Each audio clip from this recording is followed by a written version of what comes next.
Salam alaikum et bienvenue. On est le 12 juillet 2026 et l'actualité algérienne de cette semaine confirme, une fois de plus, la dynamique de transformation dans laquelle le pays est engagé. Aujourd'hui, je vous propose une vidéo longue et détaillée, un véritable tour d'horizon de tout ce qui bouge dans l'économie et la diplomatie du pays. Au programme de cette vidéo, 4 grands chapitres. D'abord, un projet industriel majeur qui vient de franchir une étape décisive, l'implantation du constructeur automobile allemand Opel en Algérie, avec la visite de haut niveau de ses dirigeants à Alger. Ensuite, nous parlerons de la reconnaissance internationale de l'économie algérienne, avec la confirmation par la Banque mondiale du classement de l'Algérie parmi les pays à revenus intermédiaires supérieurs, à un cran seulement des pays riches. Puis, nous verrons plusieurs bonnes nouvelles économiques concrètes. La bourse d'Alger, qui attire les investisseurs, une nouvelle usine d'eau minérale et la récolte céréalière en hausse. Et enfin, nous ferons le point sur les grandes manœuvres diplomatiques de l'Algérie, notamment le réchauffement des relations avec le Mali et le retour de l'Algérie sur la scène régionale. Installez-vous confortablement, prenez votre café ou votre thé et suivons ensemble, avec précision et honnêteté, cette Algérie qui avance. C'est parti. Partie 1. Opel en Algérie, le projet d'usine automobile allemande s'accélère. Commençons par le grand sujet industriel de cette semaine, qui confirme l'attractivité croissante de l'Algérie comme destination pour l'industrie automobile mondiale. Le projet d'implantation du constructeur allemand Opel en Algérie vient de franchir une nouvelle étape décisive. Reprenons les faits en détail. Au début du mois de juillet 2026, une délégation de très haut niveau du constructeur Opel s'est rendue à Alger. Cette délégation était conduite par Florian Huetl, le directeur général de la marque allemande, accompagné de Xavier Chéreau, le président de son conseil d'administration. Ils ont été reçus par Kamel Moula, le président du Conseil du renouveau économique algérien, le CREA, la principale organisation patronale du pays. Cette visite n'est pas anodine. Elle confirme que le dossier de l'usine Opel entre dans une phase décisive, une phase de concrétisation. Pour bien comprendre l'importance de cet événement, il faut remonter un peu dans le temps. C'est le 13 janvier 2026 que le patron d'Opel, Florian Huetl, avait officialisé ce projet d'envergure. Le choix de l'Algérie pour accueillir un nouveau site de production d'Opel en dehors des frontières européennes. Il avait alors déclaré, je cite l'esprit de ses propos, « Je suis fier d'annoncer qu'Opel a choisi l'Algérie pour l'implantation d'un nouveau site de production hors d'Europe. » Il avait estimé que ce projet constituait une étape importante pour la marque, pour l'Algérie et pour toute la région Moyen-Orient et Afrique. 6 mois plus tard, en juillet, le directeur général d'Opel est donc de retour en Algérie pour accélérer la concrétisation du projet. Cette succession de visites démontre l'intérêt réel et sérieux qu'accorde la marque allemande à son implantation en Algérie. Il faut rappeler que Opel fait partie du groupe Stellantis, l'un des plus grands constructeurs automobiles au monde, qui regroupe des marques comme Peugeot, Citroën, Fiat, Jeep et bien d'autres. Si le projet se concrétise, Opel deviendrait la deuxième marque de l'alliance Stellantis à ouvrir une usine en Algérie, après Fiat, dont l'unité de production implantée à Oran est entrée en fonctionnement fin 2023. Justement, parlons de cette usine Fiat de Tafraoui, près d'Oran, car elle est au cœur des discussions. Stellantis examine actuellement 2 options pour Opel. Première option, construire une toute nouvelle usine dédiée à Opel en Algérie. Deuxième option, agrandir le complexe industriel existant de Tafraoui, où les véhicules Fiat sont déjà assemblés, pour y ajouter la production Opel. Le choix du futur site n'est pas encore arrêté, mais l'usine de Tafraoui présente l'avantage de disposer déjà d'infrastructures industrielles opérationnelles. L'usine Fiat de Tafraoui monte d'ailleurs en puissance, avec un objectif de 90 000 véhicules produits en 2026, et un détail important. Le taux d'intégration locale, c'est dire la part des composants fabriqués en Algérie, fixée à 30% par le cahier des charges, sera porté à 40% en 2027. C'est un point crucial, car plus le taux d'intégration est élevé, plus la valeur créée reste en Algérie, avec des emplois et des compétences locales. Cette visite d'Opel s'inscrit dans une dynamique beaucoup plus large de coopération entre Alger et Berlin. Rappelez-vous, nous en avons parlé longuement dans nos vidéos précédentes. Fin juin 2026, une délégation de 6 équipementiers automobiles allemands, mandatés par le ministère fédéral allemand de l'économie, s'était déjà rendue en Algérie pour explorer les opportunités de partenariat industriel. Les discussions portaient notamment sur le transfert de technologies et l'organisation des chaînes logistiques. Et il y a un élément de calendrier très important à souligner. Une annonce majeure concernant le projet Opel pourrait être faite lors de la visite du président Abdelmadjid Tebboune en Allemagne, prévue le 16 juillet prochain. C'est à dire dans quelques jours. Cette visite d'État dont nous avons parlé pourrait donc être l'occasion de sceller définitivement ce grand projet automobile. Le suivi du dossier a d'ailleurs été confié au Premier ministre Sifik Grieb en personne, dont l'expérience à la tête du ministère de l'Industrie explique l'implication dans la relance de la filière automobile nationale. Pourquoi les constructeurs allemands s'intéressent-ils autant à l'Algérie ?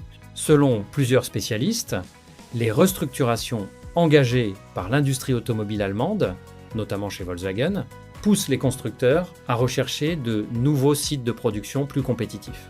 Et l'Algérie présente des atouts considérables. Ses ressources énergétiques abondantes et bon marché, son nouveau cadre d'investissement favorable et sa position géographique stratégique entre l'Europe et l'Afrique. L'Algérie apparaît ainsi comme une destination industrielle de plus en plus crédible. L'ambition est claire, faire de l'Algérie un véritable hub industriel automobile pour toute la région Moyen-Orient et Afrique. Le groupe Stellantis a présenté un plan stratégique baptisé Fast Lane 2030, prévoyant l'investissement de 60 milliards d'euros pour soutenir sa croissance mondiale. Et dans ce plan, la région Moyen-Orient et Afrique a pour objectif de produire 1 million de véhicules à l'horizon 2030 avec 90% de composants sourcés localement. L'Algérie est citée comme l'un des piliers de cette stratégie. Ce projet Opel, s'il se concrétise, serait donc une nouvelle preuve éclatante de la transformation industrielle de l'Algérie. Le pays qui, il y a quelques années, importait la quasi-totalité de ses véhicules est en train de devenir une terre de production automobile avec Fiat, bientôt peut être Opel et les nombreux équipementiers qui gravitent autour de ces projets. C'est de la valeur ajoutée, des emplois qualifiés et un savoir-faire industriel qui s'installe durablement en Algérie. Partie 2. La Banque mondiale confirme, l'Algérie a un cran des pays riches. Passons maintenant au deuxième grand sujet de cette vidéo, une reconnaissance internationale importante pour l'économie algérienne. Pour la deuxième année consécutive, la Banque mondiale a confirmé le classement de l'Algérie dans la catégorie des pays à revenus intermédiaires de la tranche supérieure. Une position qui place le pays à un cran seulement du statut prestigieux de pays à revenus élevés. Expliquons d'abord ce classement pour que tout le monde comprenne bien. Chaque année, la Banque mondiale, l'une des plus grandes institutions financières internationales, classe les économies du monde entier selon leur revenu national brut par habitant. Ce classement utilise une méthode de calcul appelée la méthode Atlas, qui lisse les variations de taux de change pour donner une image stable. La Banque mondiale répartit les 210 à 8 économies qu'elle étudie en 4 grandes catégories. Les pays à faible revenu, dont le revenu par habitant est inférieur à 1175 $, les pays à revenu intermédiaire de la tranche inférieure, jusqu'à 4635 $, les pays à revenu intermédiaire de la tranche supérieure, jusqu'à 14 375 $. Et enfin, les pays à revenus élevés, au-dessus de ce seuil. L'Algérie figure donc dans la troisième catégorie, celle des pays à revenus intermédiaires supérieurs. C'est la troisième des 4 tranches, à un cran seulement du statut de revenu élevé. Le revenu national brut par habitant de l'Algérie a atteint 5 850 $ en 2025, selon la méthode Atlas. Pour bien mesurer ce que cela représente, faisons une comparaison régionale qui va vous parler. Dans cette catégorie des pays à revenus intermédiaires supérieurs, l'Algérie côtoie des pays comme l'Afrique du Sud, le Botswana, la Libye et Maurice. Mais surtout, et c'est un point important, le Maroc et la Tunisie, eux, demeurent dans la catégorie inférieure, celle des pays à revenus intermédiaires de la tranche inférieure. Autrement dit, l'Algérie est classée une catégorie au-dessus de ses voisins maghrébins. C'est une confirmation de son leadership économique dans la région. Comment l'Algérie est-elle arrivée à ce classement? Il faut être précis et honnête, car c'est intéressant. L'Algérie est entrée dans cette catégorie en 2024. Ce reclassement ne résultait pas uniquement de sa croissance économique, mais aussi d'une révision d'ensemble de ses comptes nationaux menée par l'Office national des statistiques. Cette opération, appelée le rebasage, a réévalué le produit intérieur brut algérien de 13,3% en moyenne sur la période 2010 à 8 à 2022. En clair, on s'est rendu compte que l'économie algérienne était plus grande qu'on ne le mesurait auparavant. Le ministère des Finances avait expliqué que ce reclassement tenait compte de plusieurs facteurs. La révision à la hausse du PIB, mais aussi les résultats obtenus en matière de croissance économique, l'élargissement de l'investissement public, le développement des secteurs productifs et le renforcement de la gouvernance des finances publiques. Il faut aussi noter une autre bonne nouvelle. La Banque mondiale vient de relever à 3,4% sa prévision de croissance pour l'Algérie en 2026. Et c'est la seule note positive d'un bulletin régional plutôt morose où les économies du Golfe se contractent. L'Algérie fait donc figure de bon élève dans une région en difficulté. Mais, et je le dis toujours sur cette chaîne, il faut rester lucide et honnête. Ce classement, aussi flatteur soit-il, ne doit pas masquer les défis réels. Le maintien dans une tranche n'est jamais définitivement acquis. Et surtout, ce classement mesure une moyenne qui ne reflète pas toujours la réalité vécue par chaque citoyen. Le chômage des jeunes de 15 à 24 ans atteignait encore 29,3% en 2024. C'est un chiffre élevé qui rappelle que la croissance économique doit encore se traduire par plus d'emplois pour la jeunesse. De plus, comme le soulignent les analystes, l'économie algérienne reste fortement dépendante des hydrocarbures. Entre 2019 et 2023, le secteur des hydrocarbures représentait environ 4,23% des exportations et près de la moitié des recettes budgétaires. Le grand défi reste donc la diversification, pour que ce classement de revenus intermédiaires supérieurs repose sur des bases plus larges et plus solides que la seule rente pétrolière et gazière. Néanmoins, cette confirmation par la Banque mondiale est une reconnaissance objective de la place de l'Algérie dans l'économie mondiale. Elle conforte l'image d'un pays qui monte, qui investit et qui progresse. C'est un atout pour attirer les investisseurs et renforcer la crédibilité internationale du pays. L'objectif désormais, c'est de franchir ce dernier cran qui sépare l'Algérie du club des pays à revenus élevés, tout en faisant en sorte que cette richesse profite concrètement à tous les Algériens. Partie 3, bourse, eau minérale et céréales. Les bonnes nouvelles concrètes de l'économie.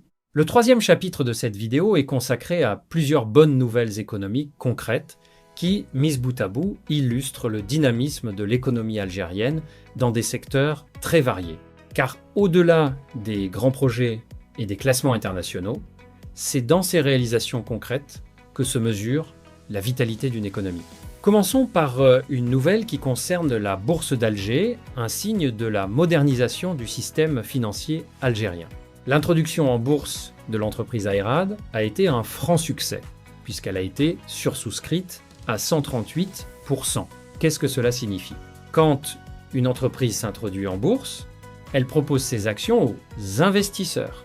Une sursouscription à 138% veut dire que la demande des investisseurs a largement dépassé le nombre d'actions disponibles. Il y avait plus d'acheteurs que d'actions à vendre. C'est le signe d'un fort appétit des investisseurs et d'une confiance dans l'économie algérienne. Ce succès est important, car la Bourse d'Alger a longtemps été un marché très peu actif, avec très peu d'entreprises cotées. Le développement de la bourse est un enjeu majeur pour l'économie algérienne. Une bourse dynamique permet aux entreprises de lever des capitaux pour financer leur croissance sans dépendre uniquement des crédits bancaires. Elle offre aussi aux citoyens et aux investisseurs de nouvelles possibilités de placement de leur épargne. Chaque introduction en bourse réussie, comme celle d'Ayrad, contribue à dynamiser ce marché et à moderniser le financement de l'économie. Passons maintenant à un autre secteur, celui de l'industrie agroalimentaire, avec une nouvelle usine d'eau minérale. Dans la wilaya d'El Taref, à l'extrême nord-est du pays, une nouvelle unité industrielle de production d'eau minérale vient d'entrer en activité sous la bannière du groupe public Gipley. Cette nouvelle usine renforce les capacités nationales de production d'eau minérale. Cela peut paraître un détail, mais c'est en réalité significatif. La production locale d'eau minérale réduit les importations, crée des emplois locaux et valorise les ressources hydriques nationales. Dans un pays où la question de l'eau est stratégique, développer une industrie de l'eau minérale de qualité est une bonne chose. Et le fait que ce soit un groupe public, Gipley, qui porte ce projet, montre que le secteur public algérien continue d'investir et de se développer dans des secteurs utiles à la population. Venons-en maintenant à un sujet vital, les céréales et la sécurité alimentaire. Nous en avons parlé à plusieurs reprises et les nouvelles continuent d'être bonnes. L'Algérie profite d'une récolte céréalière en hausse cette année, malgré les tensions mondiales sur les engrais. C'est une excellente nouvelle pour la sécurité alimentaire du pays. Rappelons que l'agriculture représente environ 13% du produit intérieur brut algérien et emploie près de 10% de la population active. C'est la deuxième activité économique du pays après les hydrocarbures. Une bonne récolte céréalière réduit la dépendance aux importations de blé qui pèsent lourd sur les réserves de change. Et elle contribue à stabiliser les prix des produits de base comme le pain, la semoule et les pâtes. Il faut toutefois noter un point de vigilance soulevé par les analystes. Le bilan de la campagne céréalière ukrainienne récente place l'Algérie au deuxième rang des acheteurs mondiaux de céréales ukrainiennes. Cela montre que, malgré les progrès de la production nationale, l'Algérie reste un grand importateur de céréales. Le chemin vers l'autosuffisance céréalière est encore long, mais la dynamique d'amélioration de la production nationale est réelle et encourageante. Enfin, terminons ce tour d'horizon économique par une information sur le secteur automobile national qui complète ce que nous avons dit sur Opel. Le fabricant de deux roues algérien VMS a fait une annonce remarquée lors de la Foire internationale d'Alger 2026. L'industrie des deux roues, motos et scooters, se développe également en Algérie, répondant à une demande croissante, notamment chez les jeunes et pour les livraisons urbaines. C'est un autre segment de l'industrie mécanique qui monte en puissance. Toutes ces nouvelles, la bourse, l'eau minérale, les céréales, les deux roues, peuvent sembler modestes prises isolément, mais ensemble, elles dessinent le portrait d'une économie diversifiée qui bouge dans tous les secteurs. C'est cela, la vraie diversification économique. Non pas un seul grand projet miracle, mais une multitude d'initiatives dans l'industrie, l'agriculture, la finance et les services qui créent ensemble une économie plus riche, plus variée et plus résiliente. Partie 4 diplomaties, le réchauffement avec le Mali et le retour de l'Algérie sur la scène régionale. Pour ce quatrième et dernier grand chapitre, tournons-nous vers la diplomatie, où l'Algérie vient de poser un geste important en direction de son voisin du sud, le Mali. Un geste qui illustre la volonté d'apaisement et le retour de l'Algérie comme acteur central de la stabilité régionale. L'événement principal est le suivant. Après plus d'un an de tension, l'Algérie a décidé de rouvrir son espace aérien au trafic malien. Le président Tebboune a également ordonné le retour de l'ambassadeur d'Algérie au Mali. Ce sont deux gestes diplomatiques forts qui marquent une volonté claire de normalisation et d'apaisement des relations entre les deux pays voisins. Pour comprendre l'importance de ces décisions, il faut rappeler le contexte. Depuis plusieurs années, les relations entre l'Algérie et le Mali s'étaient fortement dégradées. Le Mali, dirigé par une junte militaire depuis les coups d'État de 2020 et 2021, avait pris ses distances avec l'Algérie. Les tensions avaient culminé avec plusieurs incidents, dont la destruction d'un drone malien près de la frontière algérienne et la fermeture réciproque des espaces aériens. L'Algérie, qui avait longtemps été le médiateur historique dans les conflits du nord du Mali, notamment à travers l'accord d'Alger de 2015, s'était retrouvé marginalisé. La décision de rouvrir l'espace aérien et de renvoyer un ambassadeur à Bamako marque donc un tournant. C'est le signe que les deux pays veulent tourner la page des tensions et renouer le dialogue. Pour l'Algérie, c'est important à plusieurs titres. D'abord sur le plan sécuritaire. L'Algérie partage près de 1400 km de frontières avec le Mali. La stabilité du Mali et de toute la région du Sahel est cruciale pour la sécurité de l'Algérie, notamment face aux menaces du terrorisme et des trafics en tout genre. Une relation apaisée avec Bamako permet une meilleure coopération sécuritaire aux frontières. Ensuite, sur le plan diplomatique, l'Algérie a toujours joué un rôle de premier plan dans la stabilité du Sahel. En renouant avec le Mali, l'Algérie retrouve sa place d'acteur régional incontournable, capable de peser sur les grands équilibres de la région. C'est important au moment où de nombreuses puissances étrangères s'intéressent au Sahel. Enfin, sur le plan économique, le Mali et les pays du Sahel représentent un marché naturel pour les produits algériens. Nous avons parlé des grands projets d'infrastructure comme la route transsaharienne et les lignes ferroviaires vers le sud, qui visent précisément à développer le commerce avec l'Afrique subsaharienne. Une relation apaisée avec le Mali facilite ses échanges commerciaux et le rayonnement économique de l'Algérie vers le sud. Ce geste envers le Mali s'inscrit dans une diplomatie algérienne très active que nous suivons régulièrement. Rappelez-vous, dans nos vidéos précédentes, nous avons parlé de la visite prochaine de Pedro Sánchez, le chef du gouvernement espagnol, attendu le 20 juillet. De la visite d'État de Tebboune en Allemagne, le 16 juillet. De l'ouverture vers le Kazakhstan, du partenariat avec l'Inde et le lancement du vol direct Alger-New Delhi. Du renforcement de la coopération avec les États-Unis et maintenant du réchauffement avec le Mali.